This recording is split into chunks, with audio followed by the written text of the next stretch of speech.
Hello and welcome to Daily Politics, reaching you from Trust TV here in Abuja. On this program, we discuss issues around politics, policy, and governance. I am Suleiman, and I am back again. Tonight, we look at corruption and political accountability in the execution of constituency projects. Last week, the Independent Corrupt Practices and Other Related Offences Commission, ICPC, released reports that Constituency and Executive Project Tracking Initiative, called SEPTI. The ICPC said that about 490 constituency projects, with each costing at least 100 million, were tracked in the second phase of SEPTI in 2020. That is a total of about 49 billion naira worth of projects across tens of senatorial zones and hundreds of constituency districts. ICPC conducted the first phase of the tracking in 2019. According to ICPC chairman, Professor Bolaji Owasanoye, more than 2 trillion naira have been budgeted for constituency projects or zonal intervention projects as they are now known. The projects started since about the year 2000 or just about the beginning of this democracy, and they have been controversial ever since. The latest reports have revealed cases of alleged abuses of office and conversion of public property to personal use by several lawmakers, including senators from Kebbi, Taraba, and Jigawa. Violations also include lawmakers include shoddy completion of projects, non-completion of projects, and sometimes outright non-existence of projects that were budgeted for. So tonight we ask, what exactly are these projects? Why are constituency projects easily subject to abuse? What is the cost of corruption in this sector to Nigerian voters? And should constituency projects be scrapped altogether? Luckily, I have with me in the studio 2 Nigerians who are quite familiar with these issues. One of them, Mr. Ame Ejekon-Yilo, who is a journalist with Premium Times and has reported on issues of corruption as well as investigative reporting more generally. Also with me is Malam Umar Yakubu, who is the Executive Director of the Center for Fiscal Transparency and Integrity and a retired EFCC staff. You're most welcome, sir. Thank you, sir. Thank you. But we will take a break. When we return, we'll go right into it and bring you all the gist and all the insight and why the issues of transparency, constituency projects matters to you. Stay with us.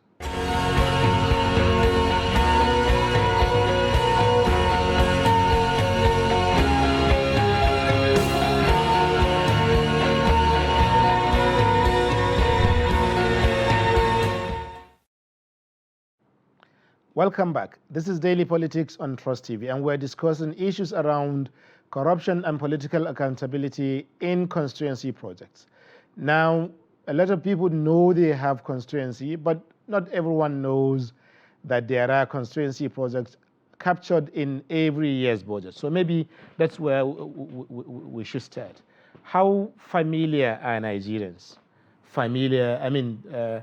Are with this issue of constituency projects in general? Are people actually familiar with them?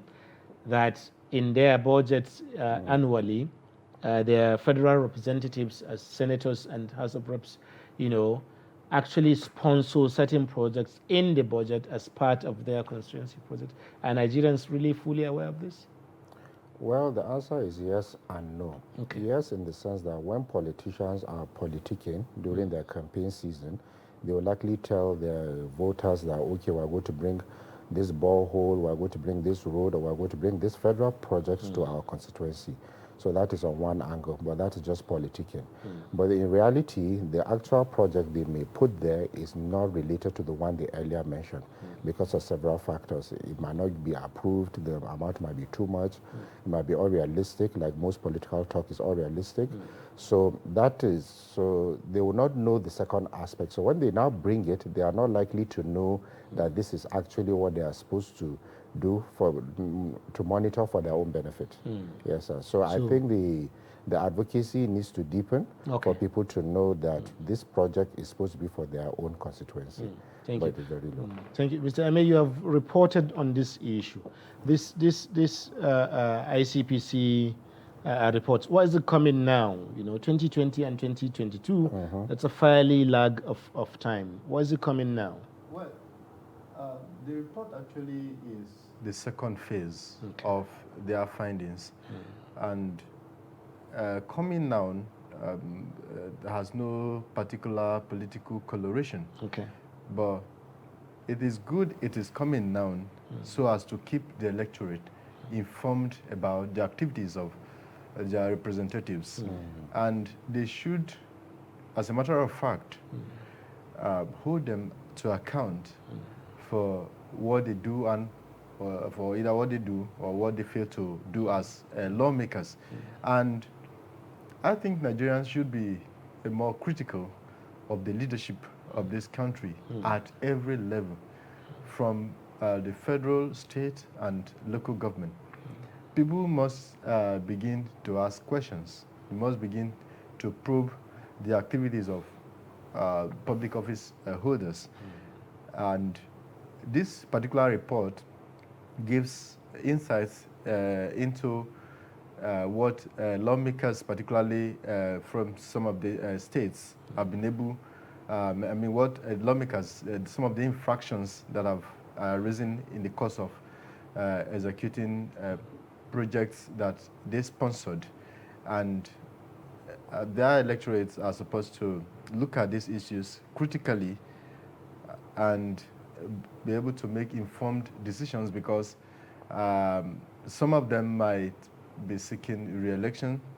And not just that, they should be able to ask and demand that they be prosecuted, because the findings are far-reaching and they are quite explicit. There were instances where the ICPC had to recover properties that were not put to use in the interest of the constituents, and they literally went there, seized those items and deployed them for what they were meant for. So the timing for me is very important, especially at this period when we are going into elections. Thank you. Malam, this idea of going into elections makes it all the more interesting, because if you look at the history of constituency projects, it has always been quite controversial, right from 1999, when people were talking about it, that, okay, constituency projects, there cannot be constituency project because executing projects is an executive level kind of activity in government. It's not legislature's job. So in the end, they found a balance between the legislators and the executive. You recommend and then happen. But these reports are showing that still the lawmakers have influence in the execution process. Why is that? Why is that happening? Why? Okay, you see, if you want to combat corruption, especially grand corruption, you have to use policy. Now, unfortunately, this is a policy that has actually created room for 2 trillion naira, like you said, since the year 2000 till date. 2 trillion naira cannot be accounted for. And I'm sure my colleague, if he does his research deeper, you find that the implementation level could be less than 20%. True. Why? Now, it's the policy itself that created that pool, that drain pipe for 2 trillion naira just to go. Why? Like you rightly said, constituency projects are components of capital, they are capital components, infrastructure-wise. So it's a function of the executive. What the legislature could do without making a policy, government policy, is, okay, you can go and influence, go and lobby, go and advocate. Let's not use the word lobby. Go and advocate for certain infrastructure to be brought to my local government. Now that is a function of already the governor is doing it and the local government chairman is doing it. So the whole concept for me is the problem, the policy itself. Thank you. Now once you have done that now, so much has gone down the drain. The same legislator or lawmaker is the one that will influence it in the sense that when they had an agreement, okay, it should be implemented by the executive, but reports have it from other media agencies apart from Period Times that it's the legislator that actually brings the contractor. Yes. You see, I've created the next layer of corruption. Yes. Now, when the legislator has brought the company or companies and duplicate them to do the contract or not to do it, you have created more problem for ICPC. So I know ICPC is doing very well, I must say. But for me, they are going into an ocean to catch just a few fish and come out. Because it's a larger problem within the procurement fraud industry that we're talking about. So you're looking at constituency project, 2 trillion. If you count how much was spent on capital from year 2000 till the date, it's probably more than 20 trillion. Absolutely. So what are you going to get from that? So it's to look at the procurement sector. It's a problem of the procurement sector and process. Thank you very much. I will definitely come back to that because that's one of the accusations against the ICPC when it talks about when it started the constituency tracking project, project tracking. It was initially focused on constituencies only, and then there was an outpour of concern, and then they now extended it to the executive and so on. But with this report, it mentions senators from 3 states alone. As a reporter, I find that number quite small, in relation to our general understanding of the scale of corruption across various levels of governance in the country. Why 3 states? Well, if you look at the report, it is not just the 3 senators, there are other lawmakers. And as a matter of fact, the report says it's titled Interim Report, which means there will be more details as to other individuals who are involved in the exercise, probably who have been indicted by the anti-corruption agency. So it is not targeted at just 3 senators. Okay. Of course, we know constituency project in Nigeria is steeped in fraud, and there could be more lawmakers that are involved in it. But in this interim report, these lawmakers are these 3 lawmakers are the ones that we have been able to identify, and it's just the first aspect of the report. So we intend to do more reports on the issue. So it is not just about the 3 lawmakers. Okay. There are other individuals whom we are going to report on in the coming days and weeks. So it's not just targeted at just the 3 lawmakers. Thank you. So, Malam, let's take up that issue about a drop in an ocean, because constituency projects, the 2 trillion we're talking about is averagely 100 billion a year. A small agency of the federal government, of the executive, will probably be budgeting more than 100 billion a year. And this one is for all the constituencies across, 100 billion for the entire 22 years that we're talking about, from 2000 to date. 2 trillion is even less than 100 billion annually, which is probably less than the budget of a single unit in a single ministry in the executive. So is the ICPC chasing shadows, just to give, because Nigerians are generally angry with their legislators. People see the legislators as representatives of corruption, whereas they have, there is quite maybe more going on in other branches of government.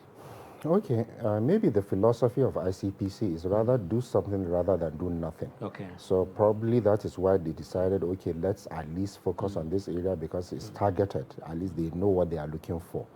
But the argument still remains. Last year our budget was about 8-something trillion. Yes. Now out of that 8-something trillion, about 2-something trillion, there's debt servicing and there was recurrent.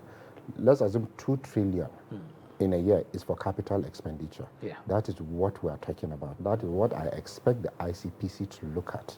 That is the money going to be spent by NDAs in all the procurement processes. So like you said, the constituency is because the legislators are always being attacked, and for good reason. They're always being attacked. If you look at the time when they were giving, government spent so much money during the COVID era where they were giving palliatives. Yes. Somehow they had an agreement, it was gone through the legislators, and you media reported it all over in their warehouse, including some governors in their warehouse were finding all these things being kept. So the legislators brought this onto themselves, Absolutely. the lawmakers, for their lack of performance.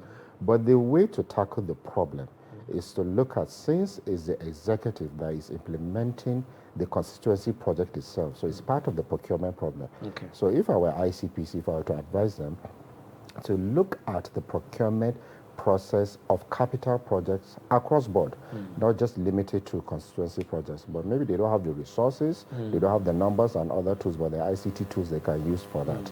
Absolutely. In the report I saw, they went to physically track to view those projects. That is expensive. You can't do that. You shouldn't be doing that anyway, not that they can't do it. In the end, you might spend as much as the project is. Exactly. you can't do that. Yes. If they say they are constituency projects, if I were ICPC, it would have been cheaper to now say, okay, lawmakers were the ones that sponsored these projects, fine. Now, at the end of 1 year or 2 years or whatever time, submit a report to ICPC of the implementation of that project. So you see, it's dual now. Now you see, ICPC is killing 2 or 3 stones. The legislator is going to ensure the executive implements the capital project. That is one, assuming that's what they are doing. The legislator is checking the executive. ICPC is now checking both of them at the same time.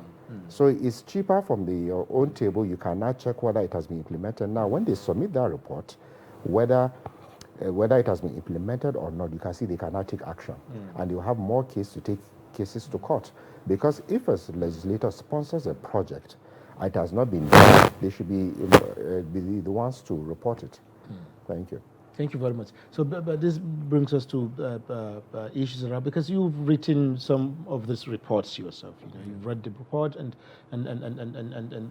you've written. What impacts have they made in terms of generating interest of maybe people in these constituencies or of people in Nigeria across the board, and so on, because, or even from people within the NGO community, and so on. Can you speak about that? Well, in the last couple of days, I've received phone calls from some journalists from other smaller including myself outfits over the report.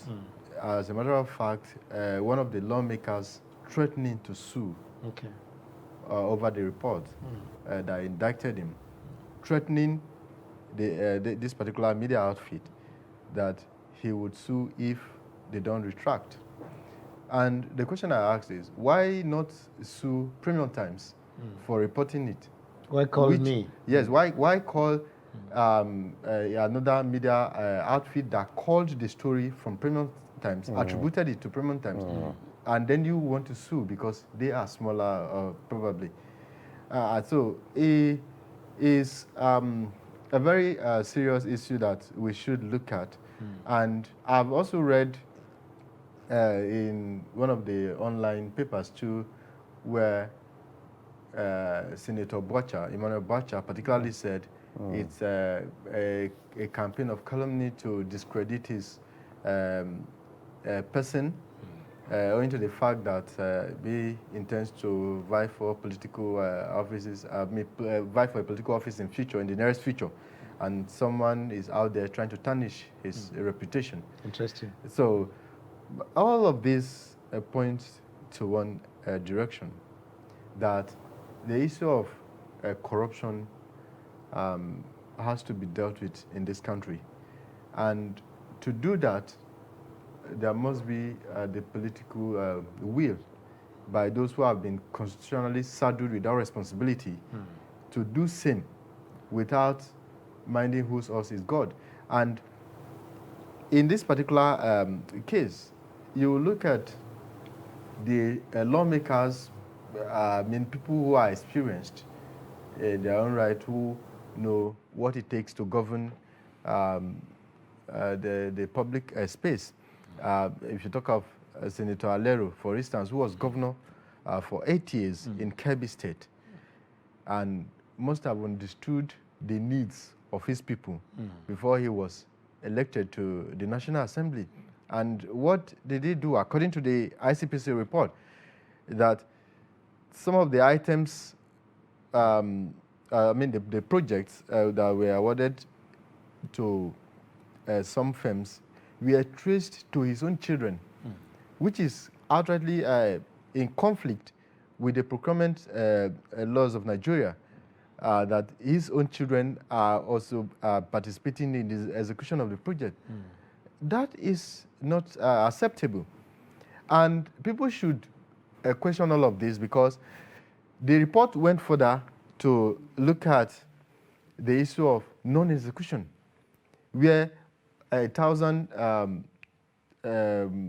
pumping machines were recovered. For boreholes. Yes, boreholes were recovered from the premises of 1,000 pieces. Yes, of the lawmaker's children, and had to be handed over to the constituents.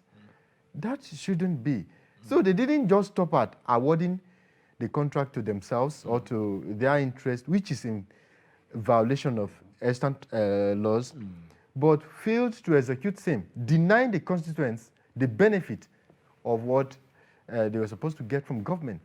And that should arouse the attention of everyone, not just, for instance, the constituents in Kebbi, all across Nigeria. Absolutely. We should all be troubled by that. And if you go to the other lawmakers, it is the same tale.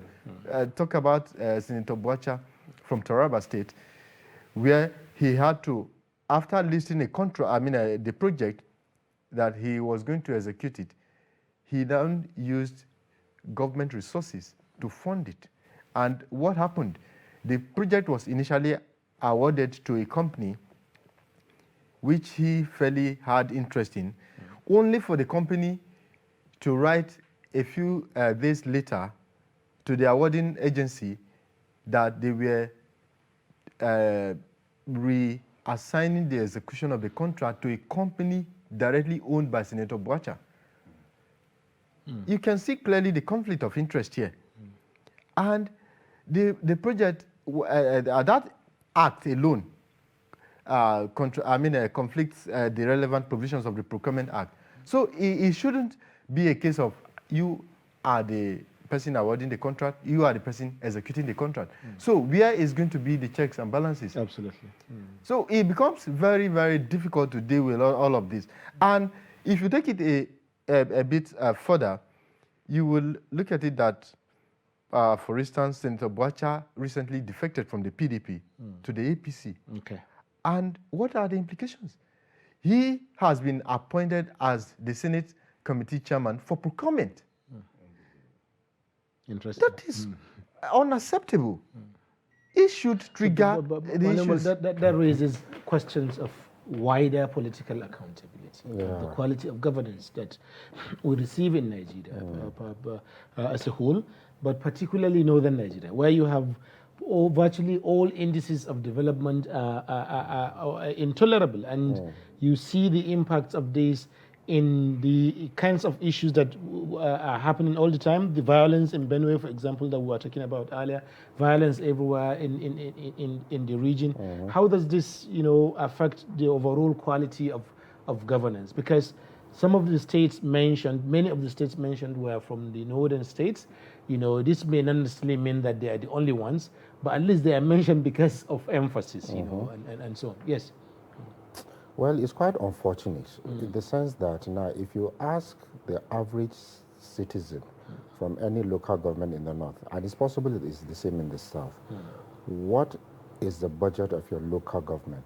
I can bet you 90% will not know. Absolutely. Now, when you're not aware of what your budget is, how do you follow up? And a lot of civil society organizations like ours, Premium Times, Daily Trust, have been advocating for citizens. Let's start from the local government. State government and federal government is even too high. right from your local government. How much has been budgeted for capital? How much for recurrent? I can tell you, you would have seen the disaster going on there. It's not something anybody can even do a research on.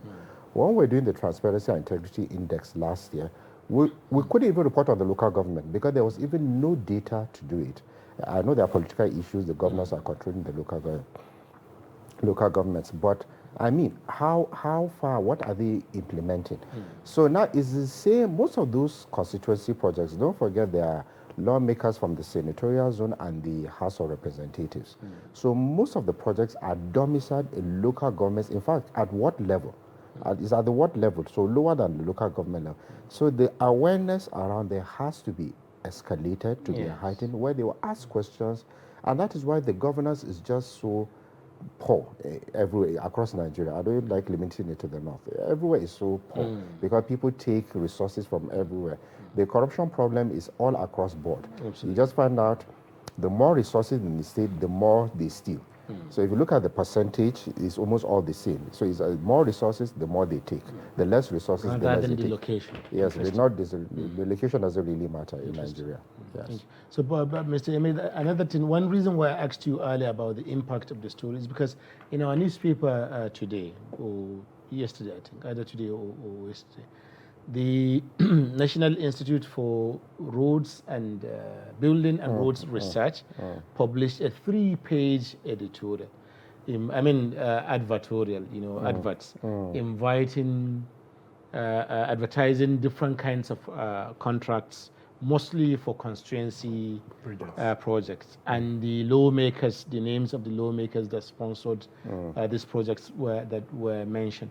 So I was thinking whether there is a relationship between the publication of this information at this point, following the report of the ICPC. Okay. Do you think there's any connection between this? I think there might be some correlation in that regard, owing to the fact that the ICPC has always championed the cause for accountability in public service and the need for citizens to take charge of the governance space by demanding accountability, as my colleague earlier mentioned. And if the constituents are adequately informed about not just about the budgets that are passed in their localities, whether the local or state levels, they will be in a better position to track and monitor the progress of these projects. And like my colleague rightly pointed out, at the local government, these things are non-existent. Nobody knows about how much is budgeted at the local government every year for projects, because the governors have a firm grip over the finances of this tier of government. So the citizens do not even know that it is their responsibility to demand accountability from the local government chairman or the local legislators who are councillors to know what is really going on. So the publication we referenced is quite important for citizens to be able to track these projects that are located in their areas, so that they can monitor them, know the people who sponsor them, whether the lawmakers as well as the contractors who are handling them, and be able to report the level of progress to anti-corruption agencies like the ICPC, that has been in the vanguard of ensuring that constituency projects are executed, are not just executed, are properly executed according to specification. So the citizens must take advantage of this, like this advanced advertorial you talked about. And the ICPC also has, I think, a portal where citizens can go to track projects So if you go to the ICPC website, you will look at some of these things. There are even phone numbers that you can report issues of non-execution, non-compliance with procedures regarding all of these projects that we talked about. And then they take it up from there. So the citizens have a duty to monitor these projects and ensure that there is compliance. They must know about them, especially in an age where the internet is such a powerful tool to reckon with. We must take advantage of the opportunities that it provides to be able to track all of these things, because you don't necessarily need to leave. For instance, I don't need to leave my village somewhere in the North Central to come to Abuja to report to the ICPC that a project has not been executed. You don't need to do that. You just stay wherever you are, through text messages, through phone calls, through emails. You can channel your observations to the relevant authorities and then track the progress of all of this. So it is very, very important that constituents are educated about the workings of these agencies of government, how projects are awarded, those who sponsor the projects, the companies that are to execute the projects, and those who have the mandate to monitor the execution. Thank you. So thank you very much. Maybe when we return, we look at other areas, for example, the tracking of executive level projects, which you mentioned earlier. You know, constituencies are clearly demarcated, but the executive, what do we know about it? But maybe that will be when we return from a short break. Thank you for staying with us. We'll be taking a moment's break. When we return, we'll continue our discussion on corruption in constituency projects. Stay with us.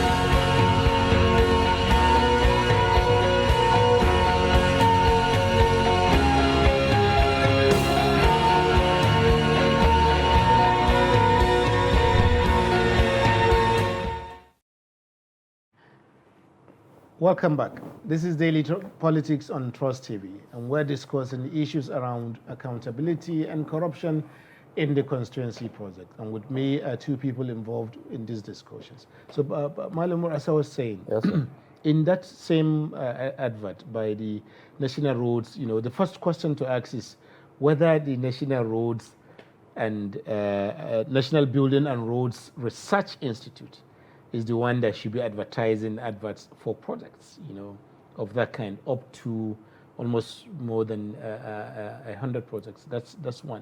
And then secondly, you find that in some of the projects, when you look at it, for example, there is a project there that caught our attention as we were looking at it as a group, where they said construction of city gate in Gashua.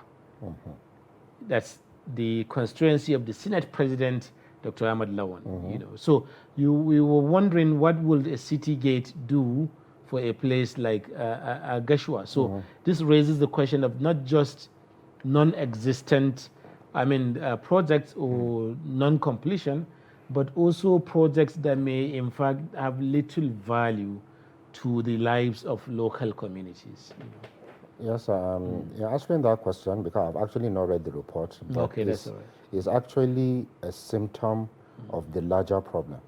If you critically examine our budgets, you find that roads and so certain types of constructions are usually the highest, even though they are not necessary. Why? Because the rate of return or kickback or anything is higher. You find that most governors are always building roads. 2 rainy seasons will come, it will wash away. The next one will come and do it again. And so because the rate of return for that aspect is usually higher, maybe because of the kickback or the margin of what they will get. So we even have a budget budget decision problem in Nigeria. Because like you said, you want to have a city gate in Gashua. For God's sake, how or for what reason? Is that a problem in Gashua? Gashua is a desert area. They will have a lot to do with agriculture, irrigation. They will need more water, water infrastructure than any other infrastructure. So even in that, there's a problem, and that is a problem at all levels, federal, state, and local government levels, in identification of projects that will impact on the lives of people. So that still drives it back down to citizens. Citizens need to wake up to agree on what projects will impact their lives. Governors cannot just come and be building roads, building roads, building roads. There are some now that are obsessed with building flyovers. Everywhere they go, they'll just start building flyover. Why? Because a flyover, 3 billion, 4 billion, 5 billion, there's more money to be made there. That's true. What may interest you from the last thing he spoke about, and it's a bit depressing, when we're doing our transparency index. If you go to the NDDC, you know NDDC has been in the news for all the wrong reasons, with all the corruption going on. But what may interest you, due to civil society pressure and the media and everybody, do you know the NDDC has, if you go to their website, list of almost all the projects given out, list of the contractor, list of the directors of the company, how much it was given for, and what's the stage of completion. Of course, we know NDDC, they have like 90% failure rate, but everything is there.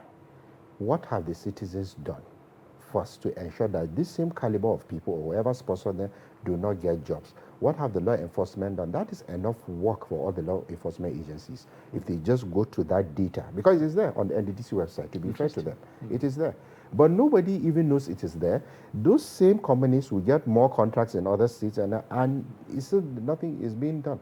So this is a three-pronged issue. Citizens, not the awareness, they have to demand accountability. Being aware is not enough. You demand that this project must be finished. In that way, you find out that the right projects are done in the right places, not having a city gate in Gashua, or you have even non-existing contracts. Some are not even executed anyway. So when the law enforcement are easily monitoring these issues, if I were the ICPC, the easiest thing to do is, which I think they have done, from what he says, they have a portal for, it's already telling the citizens to do that. All legislators from the last 4 years, 6 years, or whatever time frame they want to take, submit report on your constituency projects. It's as simple as that. Without necessarily having to, and then you sample some and then go on. Simple.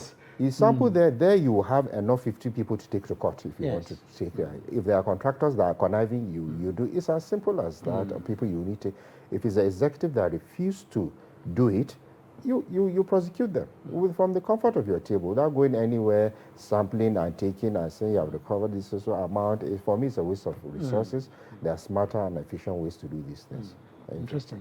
Thank you. So this leads us to case of prosecution, because it's one thing for the ICPC to write reports, because ICPC is a law enforcement agency. It's not a newspaper or a television station like us, or an NGO like the one that you run.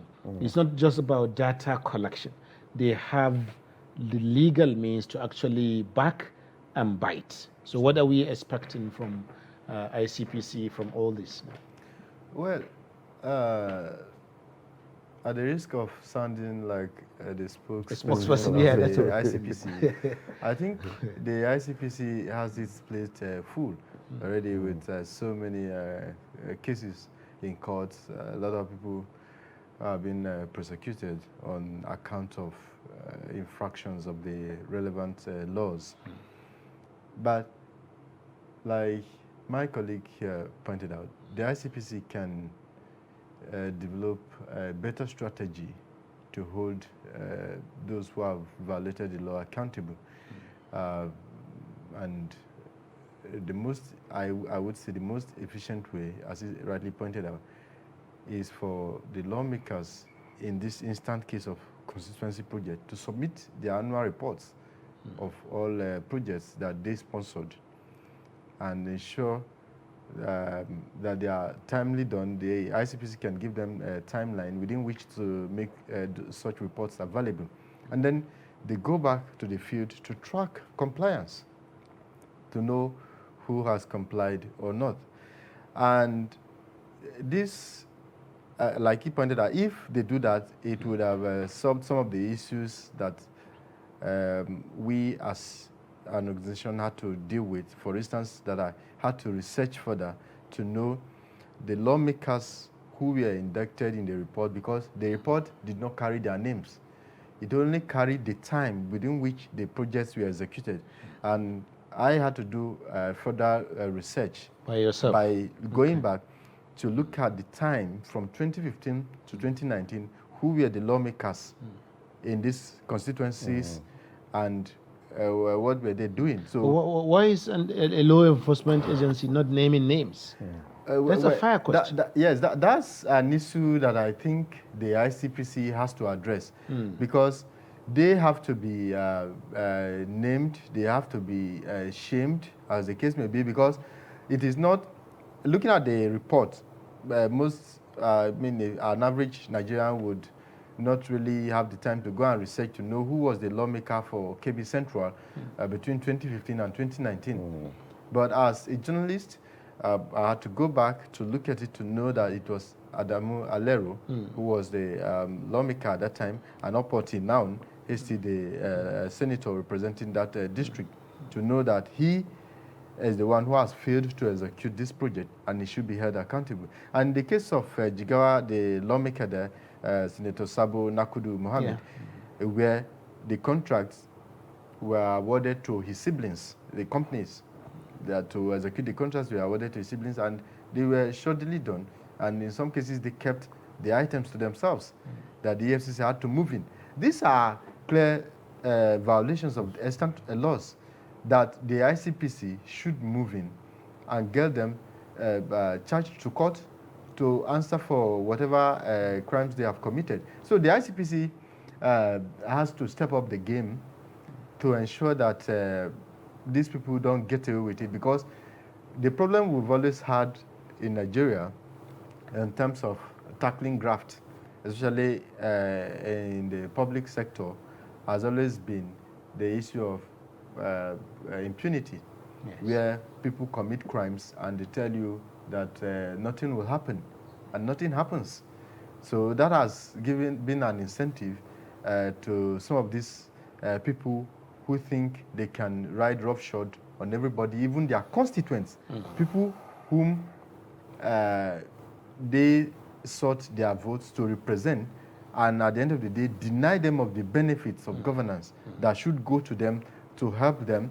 For instance, the pumping machines used for irrigation in most northern states to aid agriculture.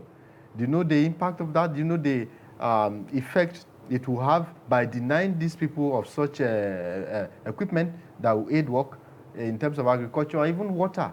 It's a serious problem all across the communities, and even education. To think of the lawmaker from Taraba, Senator Buacha, saying he wanted to construct classrooms for the Federal University in Ukari, the staff school, and then ending up doing that with his company. Nobody checks to see all of this. So these are all issues that the ICPC should ensure that they are prosecuted. It does not matter whether they belong to a party A or party B. The law does not recognize that. Absolutely. Everybody is equal before the law. So everyone should be held accountable. And if you permit me in seconds to cite a case recently where a former permanent secretary... I was going to come there. I was going to come there. Okay. That because it was actually the question that I was preparing to ask you last.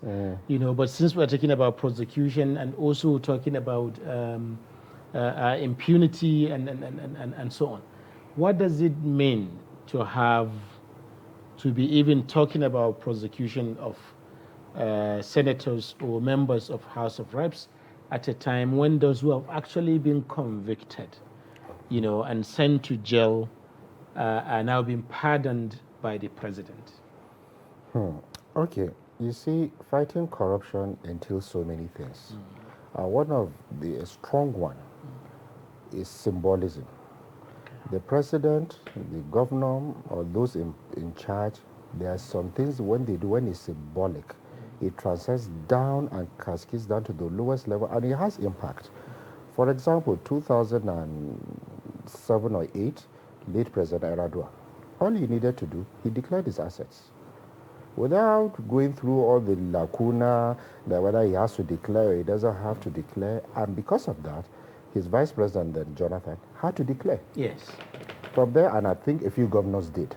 Yeah. Now imagine if that was continued. Not that way you have your lawmakers now, your executive not declaring their assets, hiding behind the law. They will now tell you, oh, they have declared to CCB, but they don't have to make it open. Democracy, strong democracies are built on transparency. Absolutely. It's straightforward. And transparency, you do not need the law to say you want to be transparent. What do you have to hide? Let me just go back to what we're discussing. The lawmakers should be the ones publishing, for campaign purposes, should be the ones publishing what they have done for their constituencies. Yes. Privatizers does not have to push them. They should be the ones advocating, in fact, creating a website, buying airtime to publish what they have done. Yes. But now the media is telling them you have not done. CSOs are telling you have not done, and they're hiding and even threatening to go to court. So you see, that's one danger. The second danger is democracies of those that are doing well is when the executive is doing his work, the legislature is doing his work, the judiciary is doing his work. Then we, the CSOs and media, are watching all of them. But this constituency project is creating an avenue where two arms of government are colliding. Because when you say constituency, this one is sponsoring, this one is executing, but you find out he said it's this one that's bringing the company, it's the children that are doing it, there's connivance, nobody's checking who. Now that is a danger for democracy, and when you see your democracy is endangered, your good governance is affected. We are looking at the good governance aspect.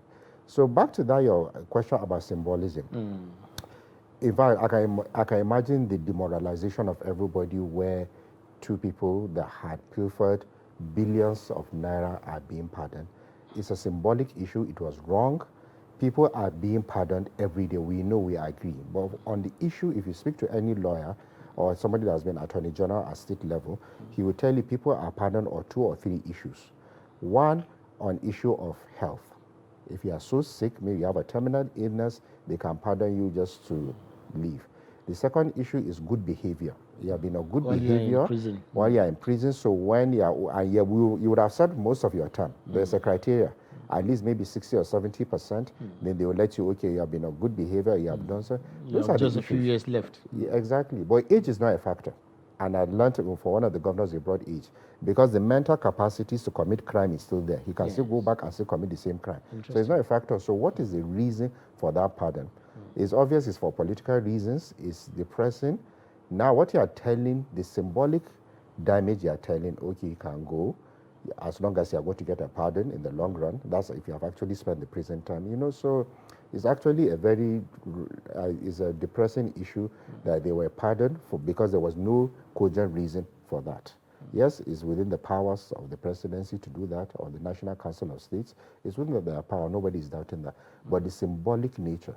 Imagine the president today publishing all his assets since he joined government. From 2015 to date. The vice president doing the same. Governors will follow. Yes. Local government chairman will follow. It's symbolism. We don't have to go to CCB law to be pushing you. But I realize here we are not doing a lot of these symbolic issues to demonstrate transparency in what we do. Interesting, very interesting. So, Mr. Eme, maybe about the last question. So, it was the saved question, saved for you anyway. So, maybe because we have just about a minute or so to go. So, we take up from where he stopped. How do you see corruption has always been an important issue in Nigerian elections? Yes. You know, in 2019, in 2015 especially, and even earlier. To what extent do you expect this to be an issue in 2023? Well, the issue of corruption has largely occupied the political space during electioneering, and sadly we have not been able to get a handle on it by previous governments as well as the current government. And that is why President Buhari is a big letdown on the issue of corruption in Nigeria, for a man who had promised to take on corrupt individuals and make them pay for the average man who is in Sokoto, who is in Kebbi, who is in Lagos, Bayelsa, and all over, who have been, I mean, the people, the rurals, who have been denied of a decent living on account of corruption, and then to turn around and pardon governors who have deprived their people of the dividends of democracy is a most unfortunate action for this government to have taken. And as a matter of fact, I was in court on the day both Mr. Jaruye and Inyame were convicted. Interesting. And you needed to see the courage that was displayed by by Justice Olubukola Banjoko, who convicted the duo, and particularly referred to the case of Darie as a case of Ali Baba and the thieves, the 12 thieves also, that you have to tell lies upon lies, steal money meant for state resources, funded a jamboree to report an issue that happened there in the US Senate, sponsored lawmakers with state resources. That was reprehensible. And the judge went on to convict the former governors for their crime after wasting state resources for over 10 years each in prosecuting them, running away. They never admitted to their crime. And when they were convicted, they went up to the Supreme Court to challenge their conviction. And the Supreme Court upheld their convictions. And you turn around to do that, it sends a wrong signal to the country as a whole, and it is most unfortunate. And the issue of corruption cannot be resolved easily, just like my colleague pointed out, because nobody is willing to lead by example. He pointed out the issue of Yaradua, where he declared his assets. But for this government to say, oh no, we are under no obligation, the president, for instance, to publicly declare assets, and then who do you expect to fight corruption? So if you are determined to take on the issue of corruption and fight it to a standstill, you must be able to lead by example. And it has to be clear, it has to be unambiguous. Not when he came on board, President Buhari came on board and said, his body language, if you steal, you'll be punished severely for it. That is no longer true. And he has shown clearly by his actions a couple of days ago that corruption indeed pays in Nigeria, that there is no deterrence. Nobody is held accountable. I was about starting the case of a woman, a former permanent secretary, who was convicted by Justice Dingba of the Federal High Court in Abuja on account of breach of procurement laws, a former perm sec in the Ministry of Interior. That was on 7th of this month. And what were the issues of breaching the procurement laws, not advertising the contracts and awarding same? So she has been convicted. She's awaiting sentencing, which will hopefully take place soon.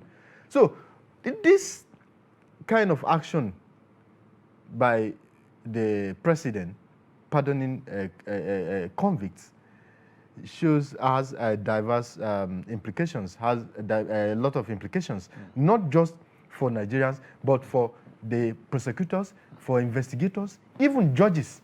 Just imagine the judge who convicted these former governors sitting back and listening that, reading about the pardon that has been granted. So why would other judges who are currently hearing corruption cases who have the courage, probably the zeal to say, let us apply the law as it is? I think so these are the issues. That's a very important question, but it also marks the curtain for our program today. Thank you very much for coming on the show, Malam Umar Yakub. Thank you, sir. It's always nice having you. Thank you also, Mr. Amir, for coming. We hope to have you several more times to discuss corruption, which you seem so passionate about. Okay, it's interesting what you said, but this marks the very end of our program for today. Thank you very much, Malam Umar, for coming on the show. Thank you also, Mr. Amir, for coming on the show. And thank you, viewers, for staying with us. It is because you always here to follow us that we also do our best to be here for you. And I assure you, we'll keep trying to improve gradually and gradually onto the very best political program in town. We hope that you stay with us till then. I am Suleiman Suleiman. Good night for today.